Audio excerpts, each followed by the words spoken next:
मनुष्य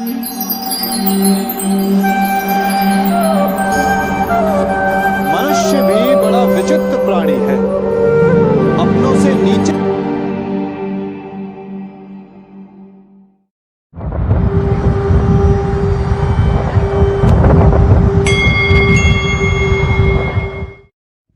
हरे कृष्णा।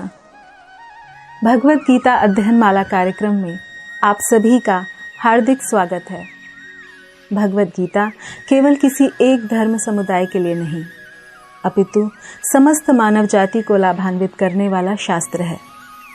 जिस प्रकार भगवान श्री कृष्ण द्वारा उनके शिष्य एवं प्रिय मित्र अर्जुन को दिए गए इस ज्ञान से उनके सभी संशय दूर हुए, उसी प्रकार हम भी भगवत गीता का अध्ययन करके एवं उसकी शिक्षाओं को अपने जीवन में उतार कर अपना जीवन सफल बना सकते हैं। आइए श्रीमान दास गदाधर प्रभु जी के साथ अध्ययन करें भगवत गीता का। हमारे प्रवक्ता श्रीमान दास गदाधर प्रभु जी ने पुणे विश्वविद्यालय के सिंघर कॉलेज से सन 2005 में कंप्यूटर इंजीनियरिंग में स्नातक की डिग्री प्राप्त की एवं जानी मानी सॉफ्टवेयर कंपनीज जैसे ऑरेकल व टाइटन टेक्नोलॉजीज में भी वे कार्य कर चुके हैं। वर्तमान में प्रभु जी भारतवर्ष के अनेक बड़े राज्यों में भगवत गीता का प्रचार कर रहे हैं एवं युवाओं हेतु सेमिनार भी लेते हैं। तो आइए श्रवण करते हैं भगवत गीता अध्ययन माला श्रीमान दास गदाधर प्रभु जी के श्रीमुख से। धन्यवाद। हरे कृष्ण। हरे कृष्ण। ओम अज्ञानतिमिरन्धस्य ज्ञानाञ्जनशलाकया चक्षुरुन्मिलितं येन तस्मै श्रीगुरवे नमः। नमो ओं विष्णुपादाय कृष्णप्रेष्ठाय भूतले श्रीमते भक्तिवेदान्त स्वामिनिति नामिने। नमस्ते सरस्वते देवे गौरवाणी प्रचारिणे निर्विशेषशून्यवादी पाश्चात्यदेशतारिणे। जय श्री कृष्ण चैतन्य प्रभु नित्यानंद श्री अद्वैत गदाधर श्रीवासादि गौर भक्त वृंद। हरे कृष्णा कृष्णा कृष्णा हरे हरे, हरे राम राम राम हरे हरे। हरे कृष्ण। तो आपका स्वागत है। अब हम लोग जैसे पिछले कथा में हमने कहा था कि अभी हम लोग गीता में जो है गोता लगाएंगे। अभी समुद्र में जो ज्ञान रूपी भक्ति रूपी एवं कर्म रूपी जो ज्ञान है इसको हम समझने का प्रयास करेंगे, अपने जीवन में उतारने का प्रयास करेंगे। तो आइए हम पहले अध्याय का अध्ययन करें। अब हम शुरू करते हैं पहले अध्याय का पहला श्लोक। धृतराष्ट्र उवाच धर्मक्षेत्रे कुरुक्षेत्रे समवेतायुयुत्सवः मामकः पांडवाश्चैव किम अकुर्वत संजय। धृतराष्ट्र ने कहा, हे संजय, धर्म भूमि कुरुक्षेत्र में युद्ध की इच्छा से एकत्र हुए मेरे तथा पांडु के पुत्रों ने क्या किया। तो यह जो श्लोक है, यह जैसे मैंने आपको बताया भीष्म पर्व में अध्याय 25 से 42 यह भाग आता है। इसमें आप ध्यान से देखेंगे तो जो गीता का ज्ञान है, जो हम तत्व की बात पिछली बार कर रहे थे, 5 विषयों की बात कर रहे थे, तो इस श्लोक से वो दर्शाया नहीं है। परंतु फिर भी यहां से लेके पहले अध्याय के पहले श्लोक से लेके पहले अध्याय के 27वें श्लोक तक जो श्लोक हैं, इनमें महाभारत के जो योद्धा हैं, महाभारत के युद्ध भूमि में जो श्रृंखलाएं हैं हो रही हैं, जो संजय को दर्शन रूप में दिख रहे हैं, वो धृतराष्ट्र को बता रहे हैं, यह भी गीता का भाग ही माना गया है। इसको हमारे आचार्य श्री बलदेव विद्याभूषण समझाते हैं। वो कहते हैं कि जैसे कोई लड्डू हो और वो नमक के बोरी में गिर जाए, तो उसको बाद में उठाने से आप नमक झटक भी दीजिएगा तो कुछ नमक का भाग वो लड्डू में लगा ही रहेगा। अब खाते वक्त थोड़ा नमक लग के फिर मिठाई मिलेगा। वैसे ही ये गीता का जो ज्ञान है, जो पहले अध्याय के 28वें श्लोक से अर्जुन के विषाद से चालू होगा और भगवान उसको निरूपण करते करते 18वें अध्याय तक ले जाएंगे। अंत में संजय कहेंगे, यत्र योगेश्वर कृष्ण यत्र पार्थ धनुर्धरः तत्र श्री विजय भूति ध्रुवा नीतिर्मतिर्मम। वहां तक अंत होगा। लेकिन ये पहले जो 27 श्लोकों का जो नमक है वो लेना पड़ेगा, इसका सार समझने के लिए, एक बैकग्राउंड समझने के लिए। क्योंकि अगर सिर्फ ज्ञान दे दिया जाए तो कहाँ ये ज्ञान दिया गया, कैसे, किस परिस्थिति में, किन हालात में ये ज्ञान दिया गया था, ये समझना मुश्किल हो जाएगा। इसलिए आचार्यों ने इनको भी इंक्लूड किया है इन श्लोकों को। तो यहाँ पे आप देखिएगा ये जो श्लोक है इसमें 3 महत्वपूर्ण शब्द हैं। एक है धर्म क्षेत्र, दूसरा है कुरुक्षेत्र और तीसरा है मामकाहा। अब इसको थोड़ा हम लोग निरूपण करने का प्रयास करेंगे। जो ही व्यक्ति अहम ममेति की बात करता है कि ये मेरा है, ये तेरा है, ये हमारा है, ये तुम्हारा है, तो जो ही वो मेरा, तेरा, हमारा, तुम्हारा डिवीजन की बात करता है, विभागने की बात करता है, तो वहां विभाजन बढ़ते ही जाते हैं, बढ़ते ही जाते हैं और बढ़ते ही जाते हैं। यहां पे धृतराष्ट्र वही चीज कर रहे हैं। वो कह रहे हैं माम काहा, हे संजय मुझे ये बताओ कि मेरे जो पुत्र हैं, कुरु हैं, वो और पांडु के पुत्रों में क्या चल रहा है। इससे धृतराष्ट्र जो स्वयं सम्राट हैं, स्वयं राजा हैं, उतने ही नहीं तो पांडु के अनुपस्थिति में वो पिता समान हैं जिन पांडुओं को, वो स्वार्थ में आके वो अपने ही बच्चों के बारे में सोच रहे हैं, जो वो पूरे ज्ञान में जानते हैं कि वो अधर्मी हैं। ऐसा कोई काम दुर्योधन ने नहीं किया था जिससे उनको बड़ा गर्व महसूस हो कि ये मेरा बेटा बड़ा ही धार्मिक व्यक्ति है, बहुत ही उच्चतम कोटि का व्यक्ति है, गुरुकुल में भी अच्छी शिक्षा प्राप्त किया है। ये भाव धृतराष्ट्र के हृदय में था ही नहीं। धृतराष्ट्र को दुर्योधन से ज्यादा अपने सत्ता की चिंता थी कि धृतराष्ट्र जब तक दुर्योधन होगा तो मेरा चलेगा, एक बार पांडुपुत्र आ गए तो मेरा कुछ नहीं चलेगा। यह भय से ही वो सोच रहे थे कि बताओ मेरे और मेरे पुत्रों में क्या चल रहा है। अच्छा, आपको बता दें, अगर आप महाभारत पढ़ेंगे, पीछे जाएंगे इसके थोड़ा पहले, तो व्यासदेव जी ने और जैमिनी ऋषि ने पहले ही यह घोषित कर दिया था कि ये युद्ध हो तो आपके 100 के 100 पुत्र मारे जाएंगे। इतना जानने के बाद भी धृतराष्ट्र ने फिर भी सोचा कि नहीं, ये एक अनुमान है। फिर भी उन्होंने कोई भी तरीका से संधि बनाने का प्रयास नहीं किया पांडवों के साथ। स्वयं भगवान गए थे समझाने कि ऐसा करिए, अंत में इंद्रप्रस्थ नहीं तो केवल 5 गांव दे दीजिए, 5 गांव दे दीजिए, क्योंकि ये क्षत्रिय हैं, राजा हैं, अगर इनको क्षेत्र नहीं मिलेगा तो ये क्षत्रिय कैसे कहलाएंगे, तो 5 गांव ही दे दीजिए। लेकिन अहंकारी दुर्योधन बोला कि मैं सुई की नोक रखने तक जगह नहीं दूंगा, और इस पे धृतराष्ट्र मौन रहे। इसका मतलब यही होता है कि युद्ध निश्चित है। आज जबकि जानते थे धृतराष्ट्र की मेरे 100 के 100 पुत्र मारे जाएंगे, फिर भी यह कदम उठाया क्योंकि उनको एक आशा थी कि जब धर्म क्षेत्र में युद्ध होगा तो धर्म के जो संरक्षक हैं ये पांडु, यह अधर्म करने से डरेंगे। युद्ध करके जो हत्या करने का जो पाप है, इसको प्राप्त करने का उन्हें डर होगा, तो युद्ध नहीं करेंगे। यथारूप जो सिंहासन है वो मेरा बना रहेगा। तो यह भाव से, क्योंकि अभी तक तो पांडवों ने हमेशा सहन किया, कभी तकलीफ नहीं दिया, कभी प्रतिकार नहीं किया, बड़े पिता समझ के उन्होंने जुआ तक खेला। तो यहां आप समझ सकते हैं कि धृतराष्ट्र को कितना आत्मविश्वास था कि ये जो पांडु हैं ये पीछे हट जाएंगे और मेरा बेटा और मैं मिलकर राज्य करेंगे। यहां पे मामका शब्द का बड़ा ही महत्वपूर्ण हिस्सा है। हमारे स्वामी प्रभुपाद जी बताते थे कि जैसे ये संसार भगवान ने बनाया है, ये प्रकृति बनाई है, तो आप देखेंगे जब बारिश गिरता है तो वो ये नहीं सोचता कि कहाँ गिर रहा है, जमीन पे गिर रहा है कि पानी में गिर रहा है कि खेत में गिर रहा है, किसी के छत पे गिर रहा है। वो बिना किसी भेदभाव के बारिश का पानी सबके ऊपर बरसता है।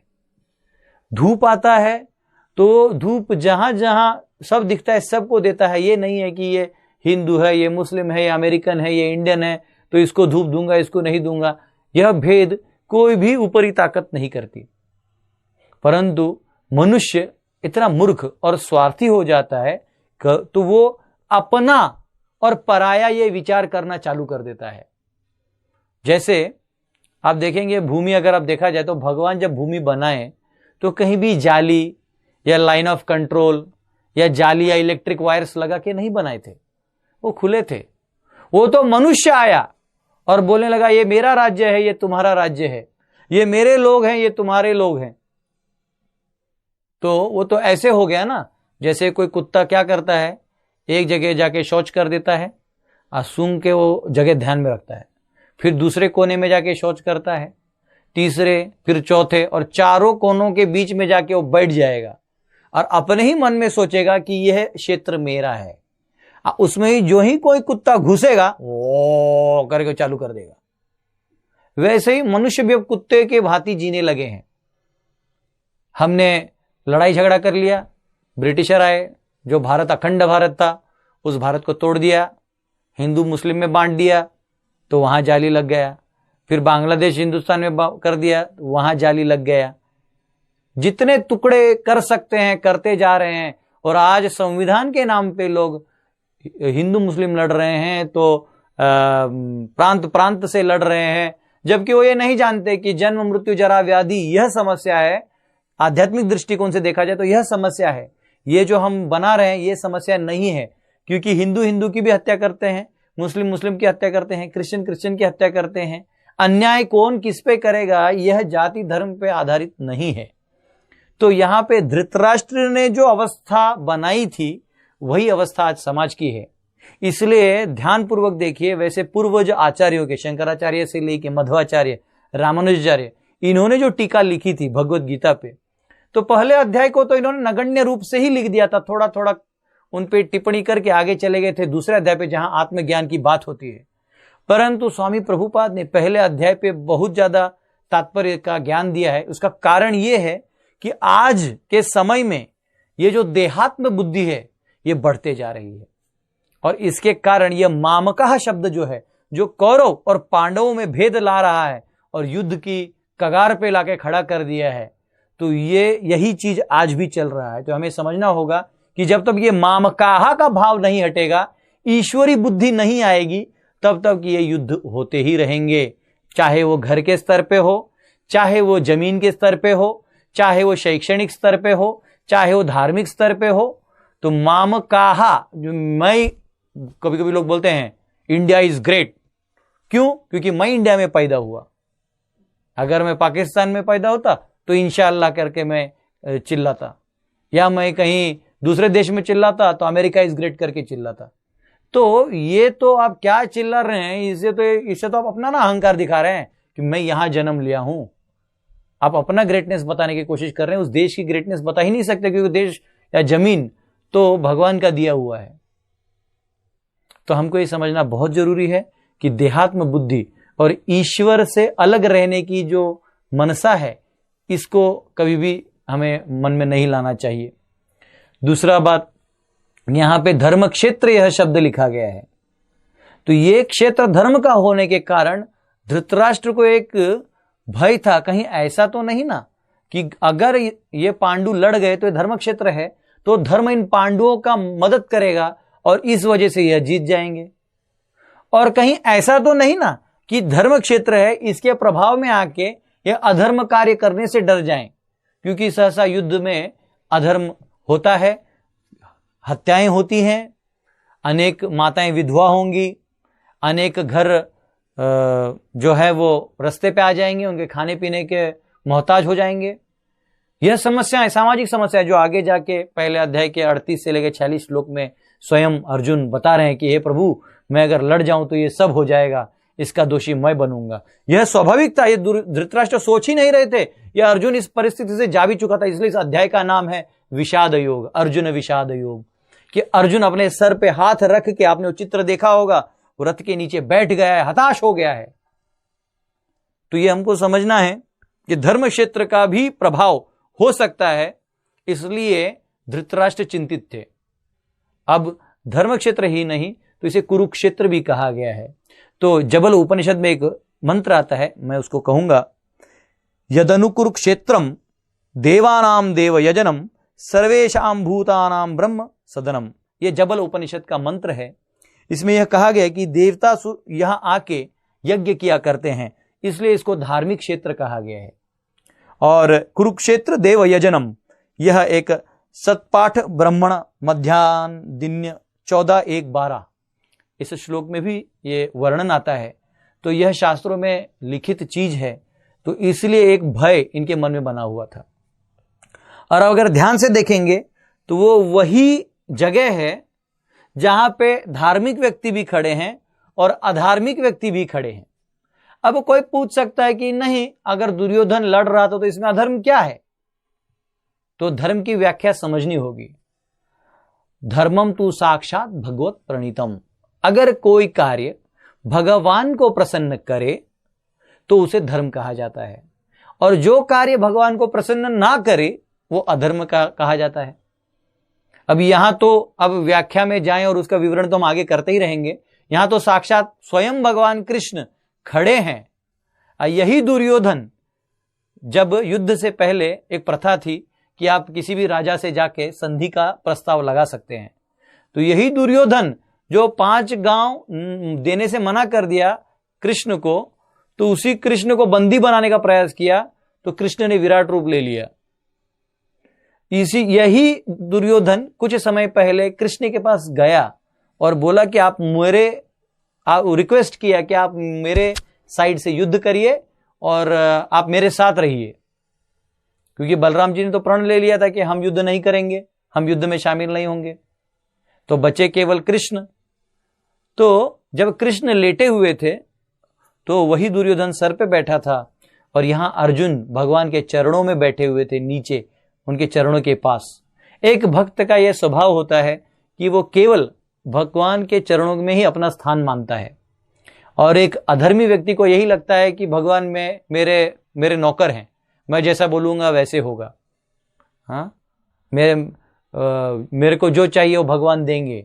लोग जाते हैं आरती करते हैं, ओम जय जगदीश हरे, फिर बोलते हैं धन संपत्ति घर आवे, कष्ट मिटे तन का। तो उनको लगता है कि भगवान अब देंगे और मेरे तन का कष्ट मिटाएंगे। तो भगवान तो किसी के नौकर है नहीं, जिसका जो कर्म है वो तो भोगना होगा। तो यहां पे दुर्योधन जब मांगने गए तो भगवान जब उठे तो पहले दर्शन अर्जुन का हुआ, और अर्जुन उम्र में छोटा भी था। तो भगवान बोले देखो अर्जुन, दुर्योधन कि अर्जुन जो है छोटा भी है और पहला मैंने इसको देखा है, तो ऐसा करो, क्योंकि न्याय तो देना होगा, तो मैं अपने आप को 2 में विभाजता हूं, कोई मुझे ले सकता है या कोई मेरी लाखों की एक अक्षयोनि की नारायणी सेना है उसको ले सकता है। तो अगर कोई नारायणी सेना लेता है तो उसको इतने योद्धा मिलेंगे, दूसरे में मैं हूं। लेकिन मैं एक और चीज कह देता हूं कि मैं कोई शस्त्र नहीं उठाऊंगा, न मैं युद्ध में सक्रिय रूप से भाग लूंगा। तो अगर तुम चाहो तो ही मुझे लेना, वरना नारायणी सेना लेना। लेकिन ये पहला प्रस्ताव तो अर्जुन को दिया गया चांस कि आप बोलिए। दुर्योधन का दिल धड़कने लगा कि कहीं ऐसा ना हो जाए ये नारायणी सेना ले ले, अब मैं हार जाऊं। तो तब तक अर्जुन बोले भगवान, अर्जुन क्षण भर भी नहीं सोचे, बोले भगवान मुझे आप चाहिए। तो बोले अर्जुन सोच लो, बोले नहीं प्रभु, मुझे केवल आप ही चाहिए। तो एक भक्त का भाव होता है वो भगवान और भगवान की शक्तियों में भगवान का चुनाव करता है, क्योंकि हमें हमेशा याद रहना चाहिए कि जो शक्तियां हैं वो भगवान की हैं, भगवान के अधीन हैं। तो अगर आप भगवान के विपरीत कार्य करिएगा तो शक्तियां आपका समर्थन कैसे करेंगी? भले ही वो आप थोड़ी देर के लिए आपके कंट्रोल में हो जाएं। परंतु मूर्ख दुर्योधन यही सोच रहा था कि कब मुझे ये इतनी बड़ी सेना मिलेगी, और वैसे ही निशस्त्र कृष्ण को लेके मैं क्या करूं। तो वहां पे उन्होंने, जब अर्जुन ने ये बोला तो दुर्योधन बोला ठीक है, जब अब मेरे पलरे में केवल यही है तो मैं इतना ही लेके जो है सुखी हो जाता हूं। अंदर से लड्डू फूट रहे थे, खुश हो गया दुर्योधन। परंतु ये नहीं जानता था कि स्वयं भगवान शक्ति के सारे स्रोत हैं, सभी शक्तियों के स्रोत हैं। एक भक्त ही ये समझ सकता है। इसलिए हमारे स्वामी प्रभुपाद जी इसके तात्पर्य में, इस श्लोक के तात्पर्य में भी बोलते हैं कि अगर भगवत गीता समझना है तो आप केवल एक भक्त के माध्यम से ही समझ सकते हैं। कई बार हम लोग गीता का श्रवण करते हैं और गीता ऐसे लोगों से सुनने का प्रयास करते हैं जो वेदों पे विश्वास नहीं करते, जो भगवान से प्रेम नहीं करते, और वेदों पे बड़े बड़े व्याख्यान करते हैं। ऐसे कुछ बुद्धिजीवियों से मैं मिला भी हूं। वो बोलते वक्त तो बोलते हैं chapter 5 verse number this, chapter this verse number this, और ऐसा बोल बोल के वो वेदों का उपहास भी करते हैं।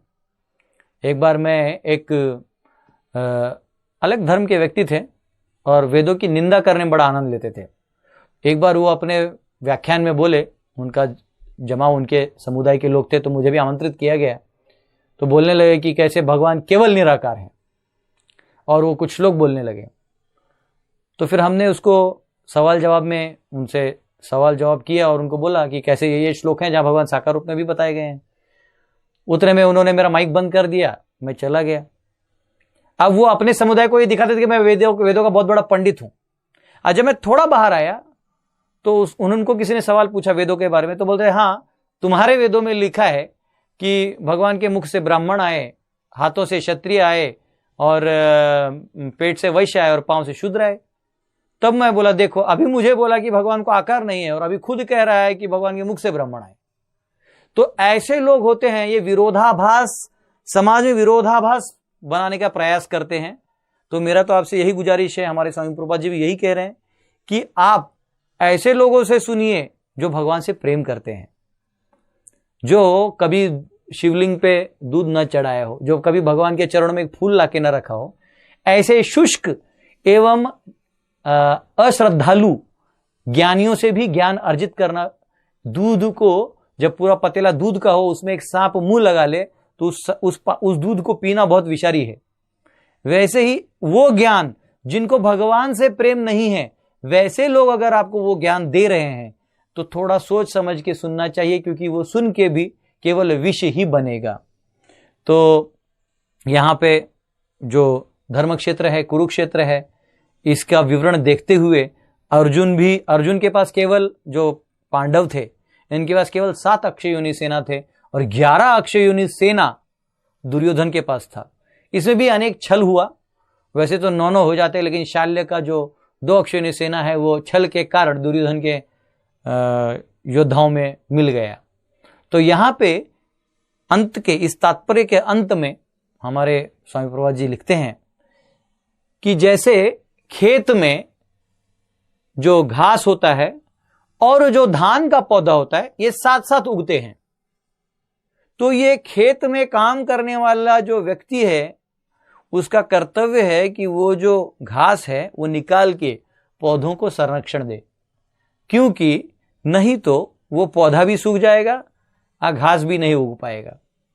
तो यहां पे इसी धर्म क्षेत्र में, इसी कुरुक्षेत्र में दोनों भी प्रकार के लोग साथ में खड़े हैं, और ये बड़ा कार्य स्वयं भगवान कृष्ण करने वाले हैं।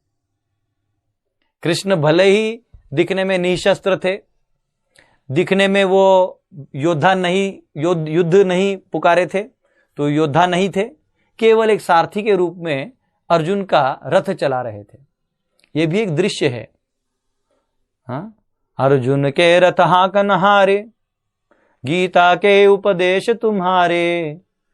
हाँ, अर्जुन का जो रथ है वो भगवान हाँक रहे हैं। सोचिए ये एक कितनी बड़ी चीज है कि लोग भगवान को देखने के लिए लालायित रहते हैं। यहां स्वयं परब्रह्म परम धाम भगवान स्वयं एक सारथी के रूप में वहां खड़े हैं। इसलिए भगवान का एक और नाम है पार्थ सारथी। हमारा दिल्ली इस्कॉन टेम्पल में जो भगवान का विग्रह है उनका नाम है राधा पार्थ सारथी। तो भगवान पार्थ के सारथी के रूप में आए, और उतना ही नहीं तो वो कुछ भी नहीं बोले। पहले अभी 27-28 श्लोक से जब अर्जुन बोलना चालू करेंगे और अपने सवाल डालते जाएंगे, तो दूसरे अध्याय के 8वां श्लोक जब हो जाता है और पूर्ण शरणागति 7वें और 8वें श्लोक में अर्जुन कर देते हैं, तब जाके भगवान ज्ञान देते हैं। तब तक भगवान केवल सुनते रहते हैं, हाँ बोलो, और क्या है, बोलो बोलो बोलो। तो यहां पे ये जानना जरूरी है हमारे लिए कि जो पहला अध्याय है ये अर्जुन विषाद योग के नाम पे है। इसको 4 भाग में बांटा गया है। पहला भाग है श्लोक क्रमांक 1 से 10। इस पहले 10 श्लोकों में दुर्योधन जो राजनीति कर रहे हैं, युद्ध से पहले एक सक्रिय रूप से राजनीति कर रहे हैं, ताकि उन्हें लग रहा है कि मैं राजनीति करूंगा तो ही जीत पाऊंगा, उसका वर्णन पहले 10 श्लोकों में आता है।